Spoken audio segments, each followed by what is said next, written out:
Ksatria pemabuk pemburu syahid, Abu Mihjan al-Saqafi, sahabat Rasulullah yang sulit meninggalkan minuman keras sejak masa jahiliyah, namanya sudah menjadi langganan terdakwa hukuman cambuk berkali-kali pada masa Rasulullah hingga Khalifah Abu Bakar dan Umar bin Khattab karena meminum khamr. Namun ia juga seorang pejuang tangguh yang selalu turun ke medan perang dan tidak pernah absen, yang mendambakan mati syahid.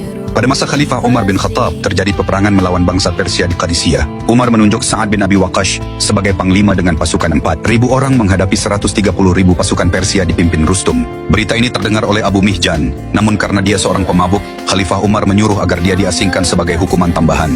Namun, Abu Mihjan tak tinggal diam. Ia kabur dari pengasingan dan menyusul pasukan muslim ke medan perang. Setibanya di Qadisiyah, ia meminta izin Sa'ad bin Abi Waqqas untuk berperang dan diperbolehkan. Sa'ad bin Abi Waqqas tidak dapat terjun langsung ke medan pertempuran karena menderita bisul di sekujur tubuhnya dan hanya bisa mengomandoi dan memberi arahan pasukan dari sebuah tenda di dataran agak tinggi. Peperangan akhirnya pecah. 4.000 pasukan muslim melawan 130.000 pasukan Persia. Tentu bukan hal mudah membuat pasukan muslim kewalahan, terutama karena pasukan Persia memakai strategi menggunakan gajah untuk menakuti kuda perang yang ditunggangi kaum muslimin, sehingga tidak berani maju. Setelah pertarungan sengit, akhirnya kedua belah pihak menarik mundur pasukan untuk beristirahat. Saat pasukan mundur, godaan khamr atau minuman keras menghampiri Abu Mihjan. Tak kuasa menahan diri, ia meminumnya. Saat yang mengetahui hal itu segera memerintahkan agar ia dikurung.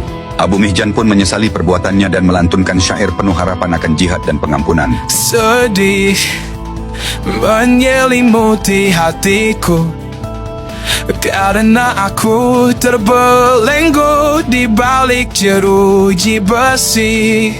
Istri Sa'ad yang mendengar syair Abu Mihjan, ia merayu dan memohon agar istri Sa'ad itu mau melepaskan dirinya agar bisa berperang lagi. Dan dia berjanji, jika tidak mati syahid di medan perang, maka ia akan kembali ke kurungan lagi. Mendengar itu akhirnya istri Sa'ad bin Abi Waqqas melepaskannya dan memberikan kuda perang berwarna hitam milik suaminya yang bernama Balqah. Di medan pertempuran kaum muslimin, kesulitan menembus baris pertahanan musuh, meskipun bala bantuan telah datang, yang dipimpin Al-Mutsannad dari Irak, dan pasukan dari Yarmuk dipimpin Khalid bin Walid. Tiba-tiba Abu Mihjan melesat ke medan tempur dengan wajah tertutup kain. Ia menerjang barisan musuh dengan keberanian luar biasa, mengobrak-abrik pertahanan Persia. Pasukan muslim yang sebelumnya terdesak mulai bersemangat kembali. Saat yang melihat aksinya dari kejauhan bergumam, "Jika Abu Mihjan tidak di kurungan, pasti itu dia. Dan jika Balqa tidak ada di kandangnya, pasti yang ditungganginya itu Balqa." Pertempuran pun berbalik. Dengan semangat baru, pasukan muslim menggempur Persia, hingga akhirnya pimpinan pasukan Persia Rustum terbunuh, dan kemenangan diraih. Seusai perang, Abu Mihjan kembali ke kurungannya, menepati janjinya, dan ia bertobat dari kebiasaan mabuknya.